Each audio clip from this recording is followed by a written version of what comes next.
Well, here we are again on another one of our fantasy holiday, British style holiday vacations. Yes, right here. Where are we, John? We're in Havana, Cuba. Havana, Cuba. Yeah.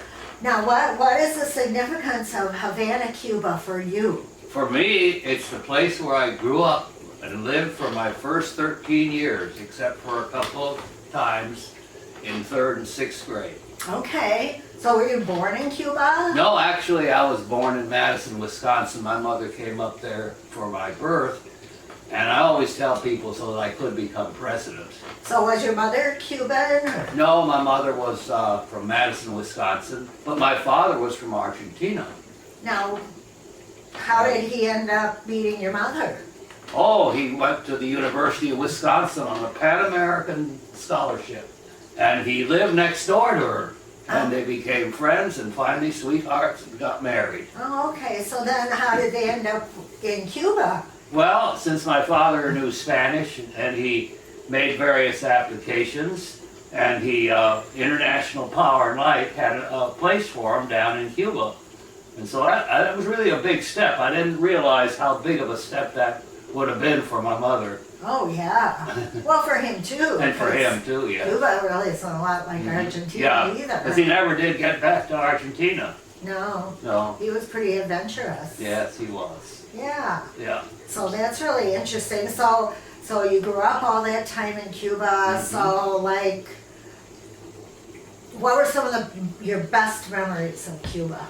Oh, my best memories are, well, there was the Methodist Church. I had a wonderful time there with my friends, and actually I essentially got converted there. Okay, so did they speak Spanish at the church? Actually, my life in Cuba was a lot English, but I learned Spanish sort of automatically, so I was bilingual. But most of the time I was speaking English too, and most of my friends would speak English, unless I was with a bunch of Cuban friends. Okay. So we'd go back and forth between the languages, but the schools I went to were always English schools. Okay. So you kind of lived like an expat, more than like a native. And one of the big memories I had, I went to the Episcopal church school, and it was wonderful because they had chapel every day, and we sang. I still remember the songs. Yeah. So I think that was a turning point too. That was the fact that I could go to chapel every day. A good memory. Good memory. What about I know I've often heard you speak about the Mothers Club. Oh, the Mothers Club, that's a lot of fun because we go out there every Thursday. They had a large land space, and they had a clubhouse, and they had a library. I could take out all the books. And I went through all the things, like you probably read the Bobbsey Twins and Tarzan and the Hardy Boys. You probably read. Did you read Nancy Drew instead? Yeah. So I read through all these books, and then we had parties and dances so that boys and girls could get together. Okay. And that was wonderful to have that kind of social life. So did you live like in a big house? Originally, when I first went down there, we lived in a good-sized house. I mean, probably, it was big. Bigger than this house? Had 20-foot ceilings. It was in what they call Vidalgo, which was a suburban part. In contrast, this old Havana, which is a World Heritage Site, it was more modern buildings. Okay. And it was a good-sized house. It had 4 bedrooms and plenty of room for everything. Yeah. And you had servants, right? Yes. There was in the first years up until I was in about sixth grade. There was always someone that would help with the family, with the cooking or. A woman from Jamaica took care of me when I was a baby, Mary. And so that was part of the society down there. Did your mom work? No. Well, she did finally work. She worked as a teacher. She was a teacher. Yes. and she started working in 4th grade at the church school, Okay. the cathedral school, and that was her passion. Okay. Yeah. So like, what is this? You said this is, so we're here at this little restaurant. Yes. And so this is Old Havana. Old Havana. Old Havana. We're actually at the restaurant called Ambos Mundos, which Oh, means many worlds. many And worlds. that's where I used to have arroz con pollo. Okay. Yeah, it was, we'd call ahead and then we'd walk down this street here, Obispo Street, and we finally get to the restaurant. And that's chicken and rice. Chicken and rice. Right. And what else is there here that you remember? Well, here is the a National Hotel, Okay. and that's where I learned how to swim. At least I had swimming lessons. Okay. I also spent a lot of time at the beach. At the in, beach. by the Gulf of Mexico, and did a lot of swimming out Was there a lot But over here's this where we way? had specific lessons in the swimming pool there, and it's still there. Yeah. Yeah, yeah. Karen and Doug went down there and went right through the place. Yeah. Yeah, and some of the buildings are new. They came up after I left. There was a great big rush of buildings there after World War II, and there was all kinds of things happening. And a lot of gambling and things like that was sort of. So that, where you were still down there was still a lot of like gangsters and stuff like that. What? Gangsters and. I guess there were more than I thought. But You didn't remember yeah, the gangsters? there was mafia connections, but that wasn't important. Because it was way before the Cuban Revolution. Actually, I left there in 1947. When was the Cuban And Revolution? the Cuban Revolution was started in 1958, and the Fidel Castro took over in 1960. So, but there was some unrest while you were there, The right? which? There was some unrest There was some while, unrest while you were there. here and there. Actually, when my father went down there, he had there was a revolution against the previous government, Machado, and he had a military policeman take him down to the electric light company for protection. No. Yeah, it was that type of thing, and there was a lot of protection here and there, and then there was a whole new series, and finally ended up with Batista, Yeah. and then so forth. It's quite a fascinating history. Didn't you have some experience with some people shooting? Oh yeah, I was in school one afternoon in 9th grade at the Methodist school, actually, Candler College, and all of a sudden it did bang, bang, bang, bang, and so evidently they were running. The cars were running out to someplace, let's see, west of the school, and there were some people holed up in the building, and the tanks were coming and people were shooting, and old folks, they said, brought out the revolutionary guns from a long time ago and started shooting. Oh, no. And a lot of my friends, they just ran over there to see the shooting, but I went right straight home on the streetcar.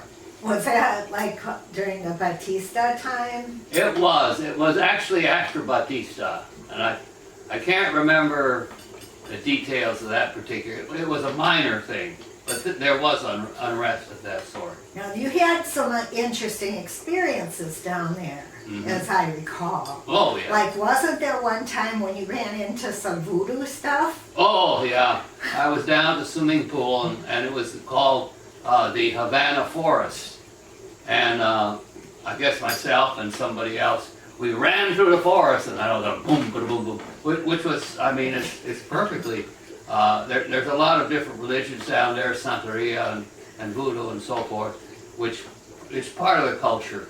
And I wasn't in any danger, but after I saw it, I headed back to the swimming pool. It was a little adventure there. Were they killing a chicken or something?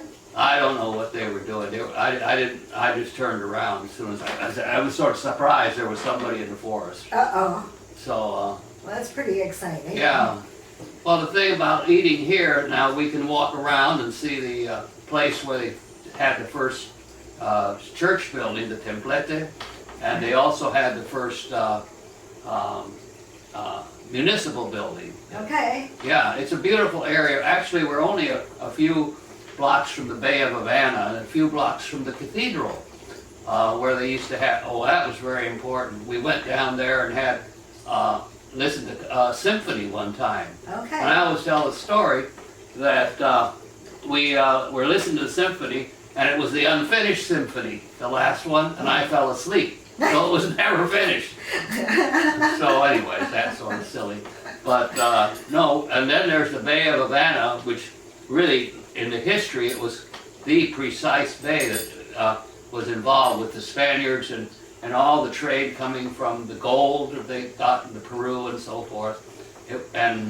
The whole history is fascinating. So did you go like swimming like every day? Or Well, when I did you was, go to the well, beach? actually, when I was, before I started school, my mother would take us out to the beach, it seemed like every day. Actually, we were on the pamphlet they used to advertise to the people of the United States to come to that beach. Okay. So there we were. That's pretty funny. Yeah. Oh, Do you it's still wonderful. have it? What? You don't still have it? The pamphlet? No, I had it up to very recently, maybe Oh. 20 years ago, I don't know. Oh. Yeah, a lot of things disappeared. Yeah. Yeah, yeah, yeah. Yeah. So, any other really good memories of Cuba? Well, I tell you, one of the biggest memories I had, somehow we were friends with the Chinese consulate, Jimmy and Johnny Lee. I was especially a friend of Johnny Lee. Okay. And I used to eat out of this beautiful mansion, and they'd drive us around and so forth in their car with their chauffeur and all that. So Yeah. it was sort of an introduction to embassy life. Okay. Yeah. Diplomatic life. Yeah. So what kind of car did you have down there? We never had a car. Never had a car. No, we used the streetcars. So you weren't able to get around much.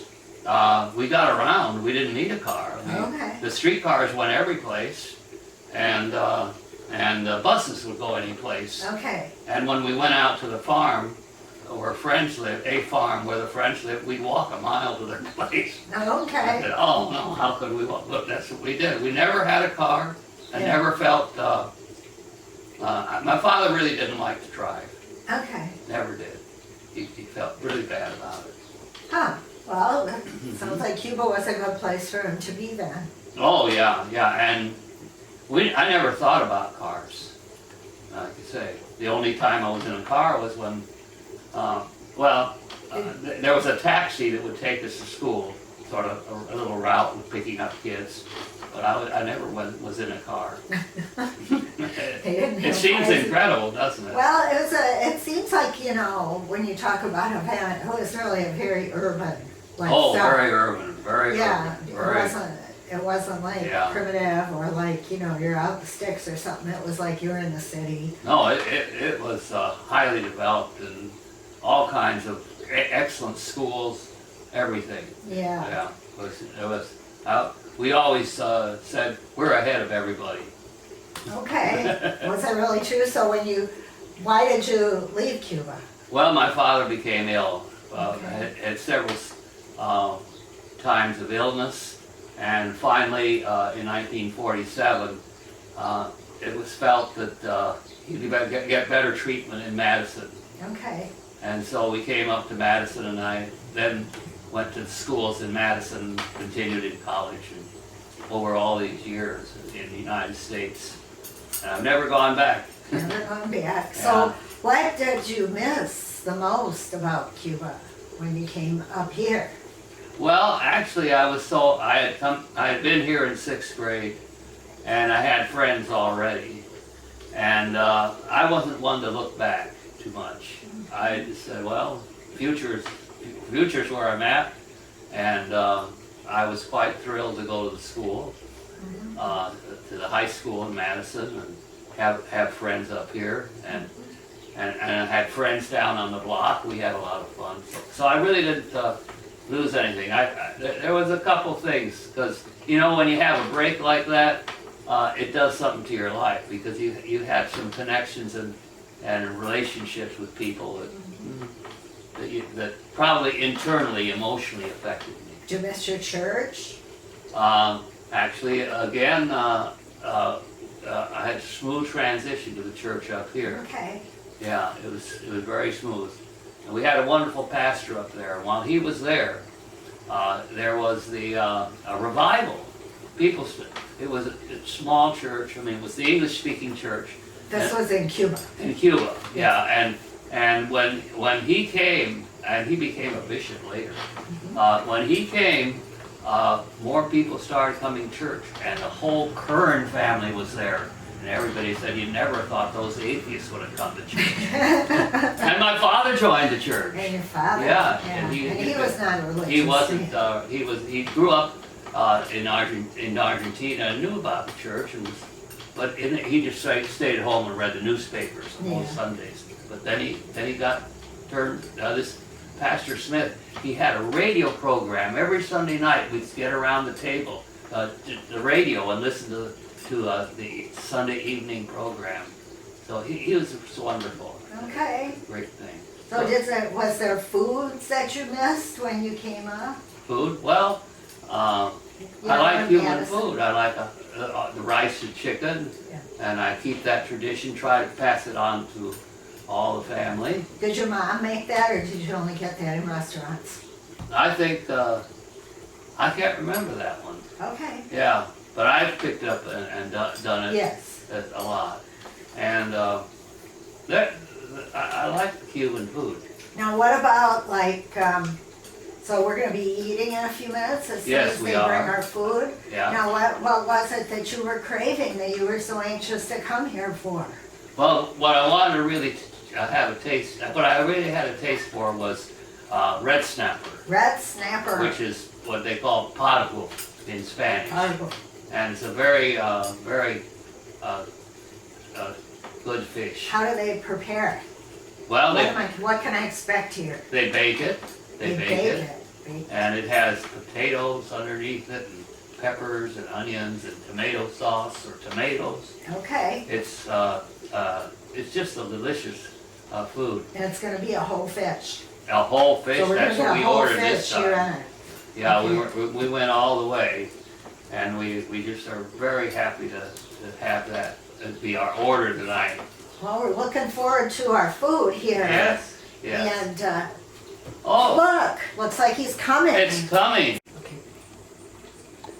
So here is our meal has been served to us as we gather for memories of Cuba. Wow. Wow, it's Does that look great? beautiful. Isn't that great? Now this is a special, in the middle of the plate is red snapper, done Varadero Beach style. Wow. Varadero Beach is one of the 10 top beaches in the world. And on the plates we have saffron rice, we have avocado salad, we have fried bananas, and we have yuca, a very special root.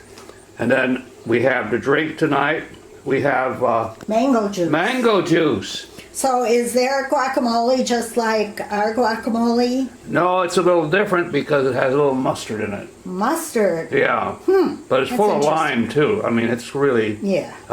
well done. Well, So- I think it looks delicious.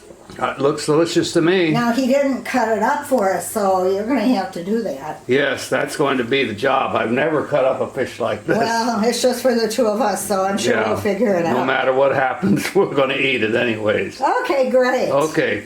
All right. All Well, right. Bon appetit, John. Bon appetit.